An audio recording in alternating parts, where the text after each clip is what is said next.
Hi there, welcome to this week's Toolbox tip, and it's called an interview trick to get tidy tradespeople or a silly gimmick, right?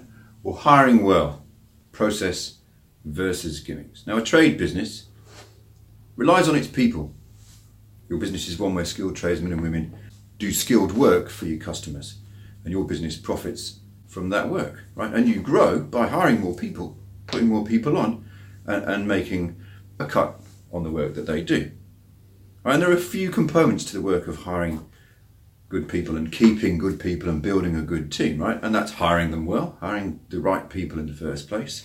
It's managing them well, it's leading them well, and it's having a good culture, right? 4 things. I'm going to talk about those 4 things in the next few videos. Today I'm talking about hiring well. Surprise.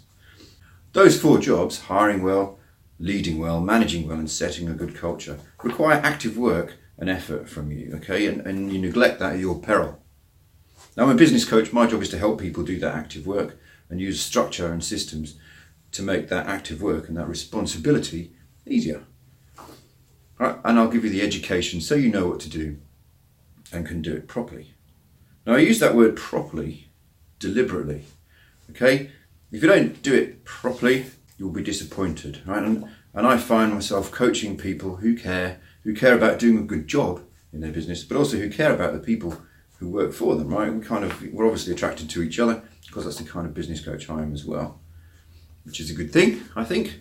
Right, and that's why I found myself slightly at odds when I saw this article about the head of Xero and this kind of little gimmick that he uses in his interviews. And the gist of it was, everybody who interviews him gets taken for a coffee or a tea or a water or whatever, and at the end of the interview, if they don't try and take their coffee cup away and tidy it up, they don't get a job. They're blacklisted from Xero, which I think is a bit glib and odd, and it felt a bit mean and a bit like trying to catch people out.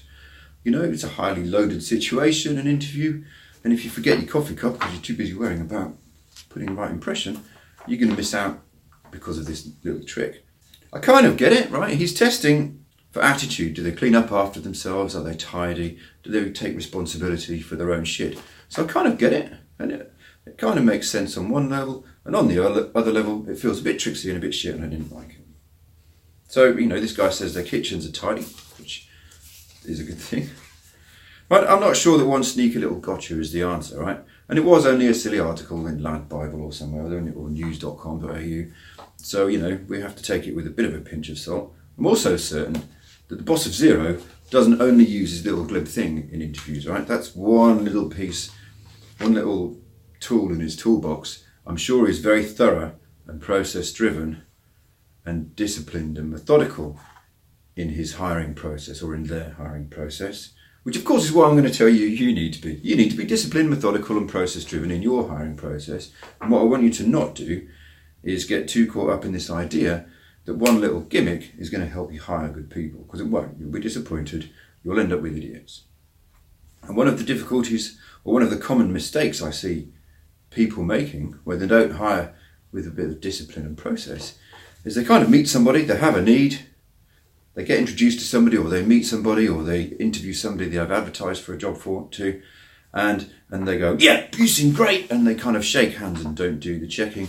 And then later they're disappointed, right? It's a really common thing to not put the hard work in when you're interviewing and selecting people for your business, and be disappointed later when they don't work out. And you blame it on them, and you say things like, oh, you can't get good people these days. You know, they've all got jobs in the city, building apartments, making loads of money, stuff like that, right? It's not true. You did a shit job with your interviewing. So if you hire good people, you're off to a good start, but headlines and articles like this can leave you tempted to think that tricks are the answer, right? They're not. Be disciplined, be methodical, use a process. It goes like this. Write the job description first. Decide what you want this person to do. Don't focus on the person, focus on the role. What do you want them to do? What do you want them to be responsible for? Then write down, what do you want them to be like? What attributes do you want them to have? I want them to be tidy. I want them to take ownership. I want them to be punctual. I want them to be neat. There are many things you might want your tradespeople to be. So choose your priorities, right? In order to be good at doing that job, what do they have to be like? You see, it's changing it about. You're not thinking, is this person good for me? You're thinking, what's this job? What do I want them to do? What do I want them to be like? is that person like that? Write interview questions that will help you test whether the person is like that. And use more tricks a bit. Don't say, are you punctual? I want somebody punctual. Say, if I asked your old boss whether you were punctual, what do you think he'd say? Right? Makes them think differently, so you get a more truthful answer. And the final one, or the final two, ask for references from previous employers. Right? His best mate and his mum aren't going to cut it. Previous employers who you can verify. And then actually call them and ask them if they'd hire them again, why they left. Would you hire them again? Would you recommend that I hire this person? You see what I mean about process and discipline. It sounds like a bit of extra work. It is a bit of extra work. You'll be glad you did it. You don't have to do it every time, because once you've done it once, much of the work is pre-done for you and you can use it again and again. My clients get help with this. Help to write job descriptions, choose attributes and select those questions. And if you want me to help with your hiring process, maybe you should consider booking a 10-minute chat. There'll be a link below or a button below for you to do. Right, it's 10 minutes.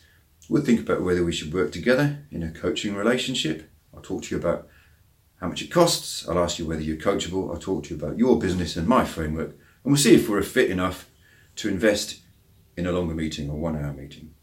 Okay, if you're not ready for that yet, maybe you should come to the next Tools Down workshop. That's a 2-day experience of listening to me explain my framework and how coaching works, and give you information and resources to use to grow your business if you don't think coaching's right for you. There's a link for that too, surprise. So there you go. Thank you very much. That was today's Toolbox tip. See ya.